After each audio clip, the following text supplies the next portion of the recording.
Hello, everybody, and welcome. I'm Nina Hartley, and you're watching Tuesdays with Nina here at Eden Fantasies. And you can write to me with your questions at tuesdayswithnina@gmail.com. We have two really interesting questions today. One is from a woman who is 50 and is worried that her clitoris has become less sensitive over time.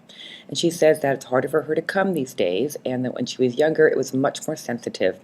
And now it's not so sensitive, and she's wondering if a clit hood piercing might be useful to her. And I have a couple of things to say. First, check with your gynecologist and have your hormone levels checked. Sometimes our libido or our ability to achieve orgasm is affected by the levels of hormones. And I know many women who have achieved amazing results with slight testosterone patches or progesterone patches. But that's for your doctor to say. Number two, absolutely, our sensitivity can change over time. A clit hood piercing, if it's done right, absolutely can help sensitivity because a little ball that is at the end of it, if it's placed correctly, can hit your clit just right. Or many women have a vertical clit hood piercing where the ball is at the top of the clit hood and the bottom ball sticks out from underneath the clit hood, and the bar itself is a little bit bent so that every time you run your hands over it, it's sort of woohoo.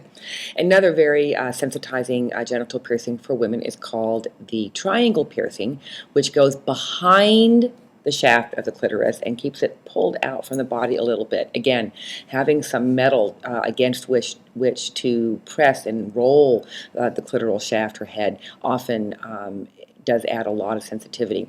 You could also try a more powerful vibrator, or use a lower powered vibrator for longer during sex play. So I myself really like the Hitachi Magic Wand, but I'm 50 as well, and I only need it for the last 2 to 5 minutes of my sex play, and the rest of the time I'm quite aroused. But there are many lower vibration or lower intensity vibrators that you can use for longer without getting numb that might keep you at a higher level of arousal than just your fingers. So, besides, pussy jewelry is beautiful, and women who, groom their vulvas and apply jewelry often report greater satisfaction in sex because they think differently about their bodies and about sex than women who don't groom, don't think about it at all, or don't masturbate. So, jewelry, why not? See your gynecologist and have your hormone levels checked just to make sure that you're not low in any of the tanks. A friend of mine said she enjoyed sex so much better with just a little bit of adjustment hormonally, and she could not be happier. And then experiment with vibrators.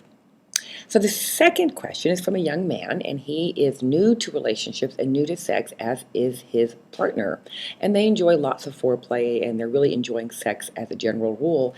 And I think he was so delicate about it. I think he is asking, when does he know that it's time for intercourse? Because he feels if he waits too long, the intercourse doesn't last as long as he would like because his orgasm comes too quickly for him. And he asks his girlfriend, "Are you okay with this?" And she says, "I'm fine." So he's wondering, am I overthinking this too much? But he wants to know, how do I know when it's time to move to intercourse? Couple of things, young man. First, thank you for writing. Secondly, talk more about it. If you're young, if you want to go ahead and have an orgasm during the so-called foreplay portion of things, either rubbing on her body, masturbating together, oral sex from her, go ahead and have one. If you're young, the refractory period, the time between erections, is going to be pretty low, probably under 30 minutes. So if you want to come right away, and then you can spend the next 20 to 30 minutes necking and petting and massaging and oral sexing and rubbing and just generally having a damn fine time. You'll be more relaxed when intercourse starts, and your response time will be a little bit blunted because you have already had an orgasm. Secondly, depending on your girlfriend's orgasmic response cycle, if she has had 1 or 2 orgasms in any capacity, oral sex, manual sex, vibration, humping your leg, she's probably going to be ready for intercourse. Thirdly, you can let her know, it would really be hot for me if you would let me know when you want me to fuck you, as in, ooh, I want to have you inside of me right now. And get her to give you a little bit more feedback. I, hear that she might be feeling a little bit pressured, stop talking to me all the time about this. We're just having fun, okay? But I understand that you want to be a considerate lover and you don't want to ruin your own fun.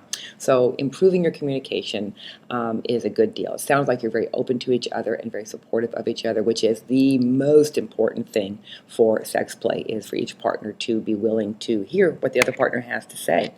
So, again, go ahead and have an orgasm early on, right away, if you want it right away. Or you can masturbate before lovemaking when she's not there, and so you are calm, smooth, and collected. Secondly, you can have her tell you when she wants to fuck, as in, ooh baby, I want you now. That's pretty clear. And thirdly, if you start having intercourse and you come too soon, I hate to say that, sooner than you would like, that still leaves other things you can do afterwards. That's why they make toys. Eden Fantasy has amazing toys that you can use on your partner. If she wants more penetration after you've had your orgasm, again, you can do other things until your erection comes back, or you can learn to use your hands and other toys to give her the penetration that she needs. So no fears. It sounds like you're on a wonderful track right now. You like each other, you're open to each other, you discuss things, you are able to speak clearly. This is really, really, really important. So you have a wonderful foundation for future sexual exploration, and I commend you. So how do you know? Ask. And don't worry about coming too soon. I hate that. Don't worry about coming before you'd like, because there's always something else that you can do together that will be fun for both of you. Well, that's it for today. I'm Nina Hartley, and this is Tuesdays with Nina. And you can write to me, tuesdayswithnina@gmail.com. See you next week. Bye-bye.